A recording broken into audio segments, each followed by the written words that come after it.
Hi guys, I am doctor Rajat. मेरे साथ आज हैं प्रिंस जो है 19 साल के और ये दिल्ली यूनिवर्सिटी में पढ़ाई कर रहे हैं और साथ साथ अपने दांतों का अलाइनमेंट भी ठीक करवा रहे हैं, ऑर्थो ट्रीटमेंट करवा रहे हैं और 5 महीने हो चुके हैं इनको। तो जानना चाहता हूँ प्रिंस से कि उन्होंने कैसे डिसाइड किया कि ऑर्थो ट्रीटमेंट करवाना है और कैसा चल रहा है सफ़र। हाँ जी प्रिंस भाई, जब पहली बार मेरे पास आया था तो कॉन्फिडेंट था कि मुझे ट्रीटमेंट कराना है। ये नहीं है कि टेढ़े मेढ़े दांत हैं तो मैं अलाइनमेंट करवा लूँ या कैप्स लगवा लूँ या दांतों को घिसवा लूँ। It was a good decision. Yes. तो जब ट्रीटमेंट के दौरान जब मैंने बताया था पूरा, जब स्कैन लिया था उसके बाद फिर बताया था कि ये प्रोसेस होगा, तो फिर अब समझ में आ रहा है पूरा कि दांत अलाइनमेंट, ऊपर के तो दांत काफ़ी अलाइन हो चुके हैं, तो कैसा लग रहा है इस समय? हाँ, ट्रीटमेंट को तो 5 मंथ्स हो चुके हैं। हाँ। और दांत भी धीरे धीरे अलाइनमेंट में आ रहा है फिर, और गम्स भी धीरे धीरे सही हो रहे हैं। पहले थोड़े से पहले बहुत लाल थे, अब बेटर हो रहे हैं। पहले से बेटर हो रहे हैं और सबसे मेन बात कि अलाइनमेंट में धीरे धीरे आ रहे हैं। Very good. अब मोटिवेशन आ रही है कि दांत मेरे सीधे हो रहे हैं, मैं सीधे रास्ते पे जा रहा हूँ और सीधे रास्ते से इलाज करवा रहा हूँ। हाँ, पहले तो थोड़ा कॉन्फिडेंस कम था, फिर धीरे धीरे जैसे जैसे रिजल्ट आना दिखा मुझे, मोटिवेशन और आ रही है और हिम्मत हो रही है। अब लग रहा है जल्द से जल्द ठीक हो जाएगा। Very good. तो मैंने बोल दिया है हर बार कि जो टेढ़े मेढ़े दांत है ना, उसका सिर्फ एक ही इलाज है, वो है ऑर्थोडोंटिक ट्रीटमेंट, ब्रेसेस का ट्रीटमेंट। उसमें ब्रेसेस में जैसे मैंने बोला है, मेटालिक ब्रेसेस होते हैं, सिरामिक ब्रेसेस होते हैं, डेमॉन ब्रेसेस हम लोग बहुत लगाते रहते हैं। और तीसरा है इनविसालाइन, पर थोड़ा सा एक्सपेंसिव रहता है। He has gone for a ceramic braces और ट्रीटमेंट अभी चल रहा है, 5 महीने हो चुके हैं। मोटिवेशन आती है, दांत सीधे होते हैं। और सबसे ज़रूरी आपको ये ध्यान रखना है कि जब आप ब्रेसेस का ट्रीटमेंट कराते हैं ना, अपने दांतों को क्लीन कैसे रखना है जब आप ब्रेसेस का ट्रीटमेंट करवा रहे हैं उसके दौरान।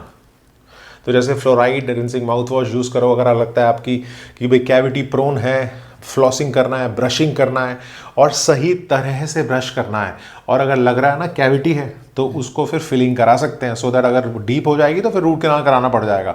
तो वो अलाइनमेंट बहुत ज़रूरी है और कई बार तो हमें एक्सट्रैक्शंस के बगैर भी अलाइंड स्माइल मिल जाती है। एक्सट्रैक्शन अगर लगता है कि ज़रूरत है, वो हम डिसाइड करते हैं जब हम स्कैनिंग करते हैं, जब हम प्लानिंग करते हैं उसके बाद की भी ज़रूरत है या नहीं है, ऑर्थोडोंटिक से राय लेके। तो ऑर्थोडोंटिक ट्रीटमेंट ऑर्थोडोंटिस्ट से ही कराएं और ज़रूरी है उसका एक्सपर्टीज़, उसके केसेस देखने के बाद ही कराएं। तो तुमने जब मेरे पास आए थे तो कैसे पता लगा मेरे बारे में और कैसे डिसाइड किया कि यार मुझे डॉक्टर रजत सचदेवा के पास ही जाना है? बिकॉज आप रहते हो साउथ दिल्ली, बहुत दूर रहते हो, यहाँ पे कैसे डिसाइड किया आपने? वैसे मैं बिहार से हूँ और जब मैं दिल्ली आया था तो मैंने आपका पहले यूट्यूब पे वीडियोस देखा था बहुत सारा। फिर आपका गूगल पे रिव्यूज़ वगैरह पढ़ा देखा था। हाँ, तो उसके बाद वहाँ से डिसाइड किया कि ये डेंटिस्ट मेरे लिए बेस्ट है। फिर तो एक तो हो गया यूट्यूब, एक हो गया गूगल के रिव्यूज़।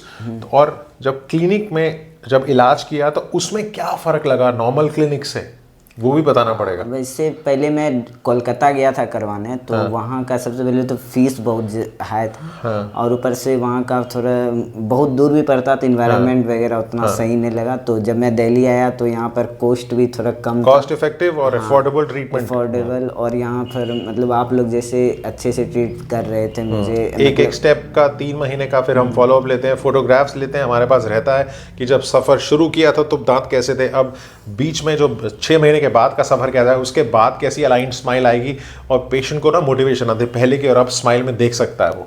तो एक डॉक्यूमेंट्री बना देते हैं पेशेंट को उसकी स्माइल जर्नी के साथ। तो मैंने बोला है ना कि कौन सा टूथपेस्ट यूज़ करना है, माउथ वॉश ज़रूर यूज़ करना है और हमेशा ध्यान रखना कि अगर लग रहा है ना दांतों में सेंसिटिविटी है, तो अगर आप टूथपेस्ट यूज़ करते हैं ना सेंसिटिव, जिसमें आपको सेंसिटिविटी कम हो जाए, तो वो सेंसिटिविटी कम तो कर देगा टूथपेस्ट, बट अगर वो सेंसिटिविटी को आपको बिल्कुल भी हटाना है ना, क्यों हो रही है उसको जड़ से अगर हटाना है, तो वो डेंटिस्ट के पास जाके आपको विजिट करना पड़ेगा। तो सिर्फ टूथपेस्ट से काम नहीं चलेगा। या लग रहा है कि गम में ब्लीडिंग हो रही है, तो वो जो ब्लीडिंग गम्स के लिए टूथपेस्ट ब्लीडिंग कम तो कर देगा, बट वो जो पेरिडोंटाइटिस है ना या जिंजरवाइटिस है, उसको इन्फ्लामेशन को कम नहीं करेगा। ट्रीट कराने के लिए आपको डेंटिस्ट के पास जाना ही पड़ेगा। तो इसीलिए ऑर्थोडोंटिक ट्रीटमेंट के दौरान का सफ़र आपको पता होना चाहिए, आपके दांत साफ रहने चाहिए, आपकी गम इरिटेशन नहीं होनी चाहिए, क्लीन रहने चाहिए, सफ़र क्लियर होना चाहिए।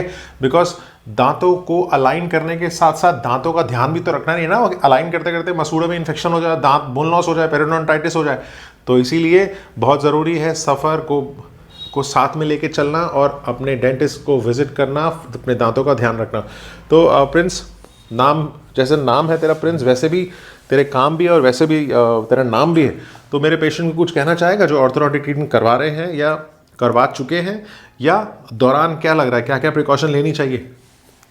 अगर आप सबसे पहले तो अगर आप नहीं करवा रहे हो तो जरूर आके करवा, क्या कि यहाँ टेढ़े मेढ़े दांत इफेक्टिव है Yes. और इन्वायरमेंट भी बहुत अच्छा है यहाँ का, और आप बहुत मतलब कम कॉस्ट में अच्छी ट्रीटमेंट ले सकते हो। यही है, ठीक है, बहुत बहुत शुक्रिया। तो अगर अच्छा लगे वीडियो तो प्रिंस के लिए ज़रूर शेयर कीजिएगा अपने फ्रेंड्स के साथ, अपने चाचा, अपने मामा के साथ। और ट्रीटमेंट सफ़र बहुत आसान है, पेशेंट रिलेट कर पाता है, डेंटिस्ट्री बहुत इजी हो जाती है। तो अगर अच्छा लगे तो वीडियो शेयर करना, और चैनल को सब्सक्राइब किया हुआ है? यस सर, मैंने किया। ठीक है, और अपने फ्रेंड्स को भी बोल दो, बहुत सारा ढेर सारा ज्ञान 2024 में बहुत शानदार केसेस हमने किए हैं। 2000 से ज़्यादा वीडियो का आंकड़ा पार हो चुका है। उम्मीद यही है कि बहुत और अच्छा एजुकेशन कंटेंट बनाएंगे, आपको बताएंगे। और अच्छा लगे तो ये ज़रूर मेरा चैनल सब्सक्राइब और शेयर कीजिएगा वीडियो। बहुत बहुत शुक्रिया, थैंक्स अ लॉट।